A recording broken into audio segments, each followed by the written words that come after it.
السلام علیکم ورحمۃ اللہ وبرکاتہ۔ ناظرین کرام، حضرت علی بن عثمان المعروف حضرت داتا گنج بخش علی حجویری رحمۃ اللہ تعالی علیہ کے مزار شریف کے شمال کی جانب چند 100 قدموں پر ایک بہت ہی بزرگ ترین ہستی جنہیں کہ پیر مکی رحمۃ اللہ تعالی علیہ کے نام سے جانا اور پہچانا جاتا ہے، آپ کا یہ نام مبارک پوری دنیا میں مشہور ہے، تو آپ کو ان کے مزار شریف پر کی زیارت کرواتے ہیں اور ان کے حالات زندگی آپ کو بتاتے ہیں۔ حضرت پیر مکی رحمۃ اللہ تعالی علیہ کا اصل نام عزیز الدین تھا، لیکن آپ رحمۃ اللہ تعالی علیہ 12 سال تک مکہ مکرمہ میں عبادت اور ریاضت اور اعتکاف میں مصروف رہے، جس کی وجہ سے آپ پیر مکی کے نام سے مشہور ہوئے۔ حضرت پیر مکی رحمۃ اللہ تعالی علیہ کی ولادت باسعادت بغداد کے قریب ہی ایک گاؤں میں ہوئی، تو آپ کے والد گرامی کا نام سید عبداللہ رحمۃ اللہ تعالی علیہ تھا، جو کہ ایک بہت ہی امانت دار اور دیانت دار تاجر تھے۔ تو اس طرح حضرت پیر مکی رحمۃ اللہ تعالی علیہ کی ابتدائی تعلیم اور تربیت دینی ماحول میں ہوئی۔ جب ذرا ہوش سنبھالا تو کاروبار میں اپنے والد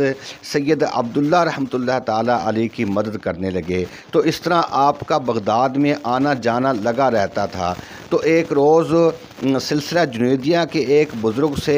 بغداد میں ملاقات ہوئی، تو انہوں نے آپ کی زندگی کا دھارا ہی بدل دیا اور انہوں نے ارشاد فرمایا کہ بیٹا، اگر تجھے خدا مل گیا تو سمجھ لے کہ دنیا کی ہر چیز مل گئی، لیکن اگر اصول دنیا کی خاطر اپنی زندگی کو ضائع کر دیا تو پھر رضا الہی کا حصول ممکن نہیں ہے۔ تو بہتر یہی ہے کہ ہر کام کو چھوڑ کر خدا کو تلاش کر۔ اس بزرگ کی باتوں نے آپ کے دل پر ایسا اثر کیا کہ اسی وقت محبت الہی آپ کے دل میں جوش مارنے لگی اور آپ ان کے مرید ہو گئے۔ یہی وجہ ہے کہ آپ کے پیر کی نسبت سے آپ کو جنیدی کہا جاتا ہے۔ حضرت پیر مکی رحمۃ اللہ تعالی علیہ کا جوانی کا عالم تھا کہ بغداد میں ایک روز آپ کو پتہ چلا کہ کچھ لوگوں کا قافلہ حج کے لیے جانے والا ہے، اور پھر آپ بھی اس قافلے کے ساتھ حج کے لیے چل دیے اور بیت اللہ شریف میں پہنچ کر آپ نے حج بھی کیا، اور پھر کئی سال تک آپ معتکف رہے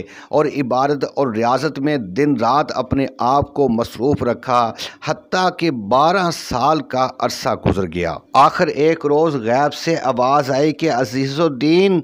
آج سے تو میرا دوست ہے اور میں تیرا دوست ہوں، تو میرے در پر جھکا رہا، جا اب دنیا تیرے در پر جھکے گی، تو میرے محبوب کا شیدائی بن جا، دنیا تیری شیدائی بن جائے گی، تو نے میرا نام کا وظیفہ کیا، میرے نام کا ورد کیا، میں نے تیرے نام کو دنیا میں بلند کر دیا۔ یہ اشارہ ملتے ہی آپ بیت اللہ شریف سے روانہ ہوئے اور روضہ رسول صلی اللہ علیہ وآلہ وسلم پر حاضری دی اور خوب وہاں سے فیض حاصل کیا، کچھ عرصہ قیام کیا۔ اس دوران ہی آپ کو وہاں سے اشارہ ہوا کہ اے عزیز الدین، جاؤ ہندوستان جا کر اسلام کی تبلیغ کرو۔ یہ اشارہ ملتے ہی آپ وہاں سے بغداد شریف اپنے گھر تشریف لائے، کچھ ہی دن قیام کیا اور اس کے بعد سامان سفر باندھا اور ہندوستان کی طرف سفر شروع کر دیا، اور 3 ماہ کا مسلسل سفر کرتے ہوئے آپ لاہور تشریف لائے اور حضرت داتا علی حجویری کے در اقدس پر حاضر ہوئے،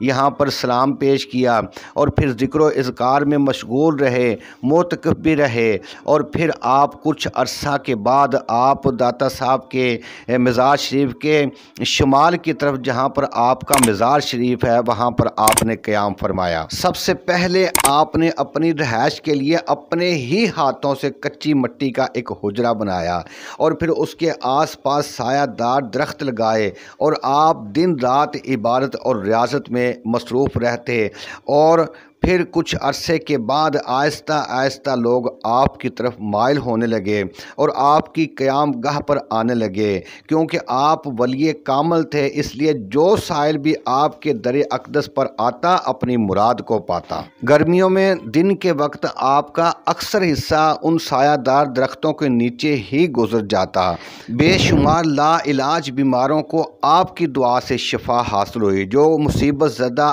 آپ کی بارگاہ میں حاضر ہوتا ہوتا آپ اس کے دکھوں کا مداوع کرتے۔ جو شخص آپ کی بارگاہ میں حاضر ہوتا آپ بڑے ہی اعلیٰ اخلاق کے ساتھ پیش آتے اور اپنے پاس آنے والوں کو نیکی کی ہدایت کرتے۔ اس طرح بے شمار مخلوق خدا نے آپ سے فائدہ حاصل کیا، اور جو راہ راست سے بھٹکے ہوئے تھے وہ آپ کی بارگاہ میں آتے تو آپ انہیں راہ حق کی طرف بلاتے اور انہیں سیدھے راستے کی تلقین کرتے۔ یہی وجہ تھی کہ آپ کی شہرت دور دور تک پھیلی ہوئی تھی، اور آپ بلا ناگہ ہر روز حضرت داتا گنج بخش علی حجویری کے در اقدس پر حاضری دیتے تھے۔ حضرت پیر مکی رحمۃ اللہ تعالیٰ علیہ کی یہ بڑی مشہور کرامت ہے کہ سن 574 ہجری میں جب سلطان شہاب الدین غوری نے لاہور کا محاصرہ کر لیا تو اس وقت کا جو حکمران تھا وہ خسرو بن ظہیر الدولہ تھا۔ وہ اس محاصرے سے تنگ آ گیا اور جب کچھ نہ کر سکا آخر ایک دن مجبور اور بے بس ہو کر حضرت عزیز الدین پیر مکی رحمۃ اللہ تعالیٰ علیہ کی خدمت اقدس میں حاضر ہوا تو حضرت پیر مکی نے ان کے حق میں دعا فرمائی اور ارشاد فرمایا کہ اللہ تعالیٰ کی طرف سے تجھ کو 6 سال تک اور امان ہے، اور 6 سال تک تو بے فکر ہو کر حکومت کر۔ 6 سال کے بعد پھر یہ علاقہ شہاب الدین غوری کے حوالے کر دیا جائے گا۔ تو آپ کی اس دعا کا یہ اثر ہوا کہ شہاب الدین غوری لاہور سے ناکام اور نامراد ہو کر واپس چلا گیا۔ پھر 580 ہجری میں دوبارہ پھر اس نے لاہور پر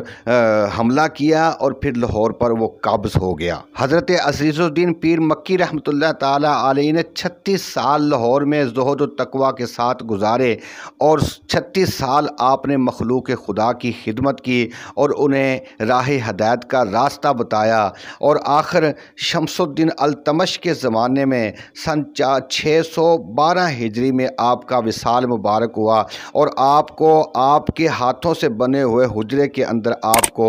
دفن کر دیا گیا۔ اللہ تعالی ہم سب کو نیک لوگوں سے فیض حاصل کرنے کی توفیق عطا فرمائے۔ مجھے اجازت دیں، میرے چینل حوض کوثر کو ضرور سبسکرائب کریں، کمنٹ میں اپنے رائے کا اظہار ضرور کریں۔ اللہ کے حوالے، السلام علیکم ورحمۃ اللہ وبرکاتہ۔